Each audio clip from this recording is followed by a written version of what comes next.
রংপুর জিলা স্কুলের সাবেক শিক্ষক গণপতি চক্রবর্তী পরিবারের 4 সদস্যকে হত্যার ঘটনায় গতরাতে আদালতে স্বীকারোক্তিমূলক জবানবন্দি দিয়েছে গ্রেপ্তার 2 তরুণ। জবানবন্দি শেষে তাদের কারাগারে পাঠানো হয়েছে। তবে ইয়াবা সেবনে বাধা দেয়ায় তাদের হত্যা করা হয় পুলিশের এই দাবিতে সন্দেহ প্রকাশ করেছেন নিহত শিক্ষকের স্বজনসহ রংপুরের সচেতন মহল। যদিও তা উড়িয়ে দিয়েছেন পুলিশ কর্মকর্তারা। শাহ বায়াজিদ আহমেদের তথ্য এবং ছবিতে বিস্তারিত। গণপতি চক্রবর্তীর নির্মাণাধীন বাড়ির ছাদের কার্নিশে এখনো বসে আছে কবুতরগুলো। তারা জানে না যে মানুষগুলো প্রতিদিন খাবার দিতেন কোনোদিন আর ফিরে আসবেন না।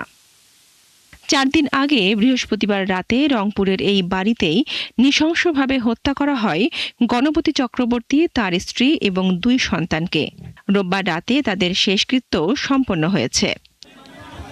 তবে চাঞ্চল্যকর এই হত্যার নেপথ্যের কারণ নিয়ে দেখা দিয়েছে নানা প্রশ্ন। যদিও পুলিশ বলছে ইয়াবা সেবনে বাধা দেয়ায় এই হত্যাকাণ্ড। নাম মুগ্ধ দাস, আরেকজনের নাম সিদ্ধার্থ।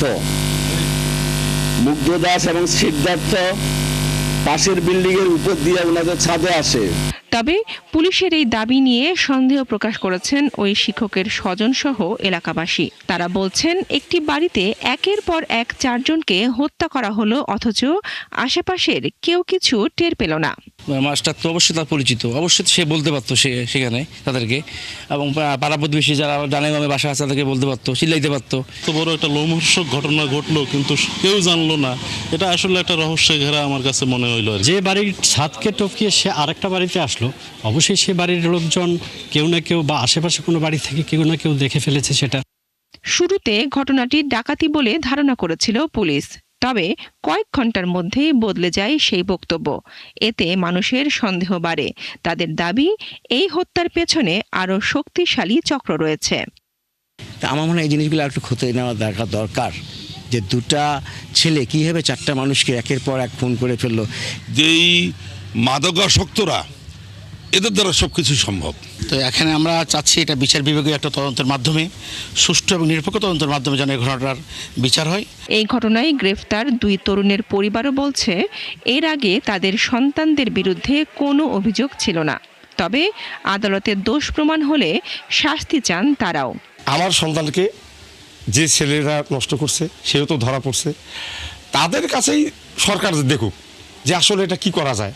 আমার ছেলে ভালোই ছিল, আমার ছেলেটাকে নষ্ট করে দিলেই ছেলেটাই শোনেন, আশেপাশে মানুষ আছে সবার কাছে শোনেন আমার ছেলে কি রকম। আর কখনো বিশ্বাস হয় না 2 জনে এত বড় অন্যায় কাজ করতে পারে। এদিকে রোববার রাতে আদালতে স্বীকারোক্তিমূলক জবানবন্দি দেওয়ার পর গ্রেফতার 2 তরুণকে কারাগারে পাঠানো হয়েছে। পুলিশ জানিয়েছে বিভিন্ন আলামত, ফরেনসিক তথ্য, ময়নাতদন্ত এবং সিসিটিভির ফুটেজ মিলিয়ে দেখা হচ্ছে।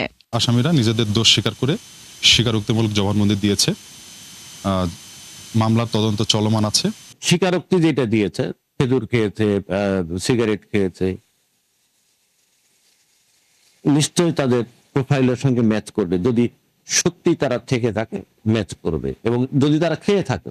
একটি পরিবারের 4 সদস্যকে নৃশংসভাবে হত্যার এই ঘটনা অত্যন্ত উদ্বেগজনক মনে করছেন রংপুরের মানুষ। মাত্র 2 জন মাদকসেবী কিভাবে একটি পরিবারের 4 সদস্যকে হত্যা করল সেটি নিয়ে অধিকতর তদন্তের দাবি তাদের। বনশ্রী হালদার, 71।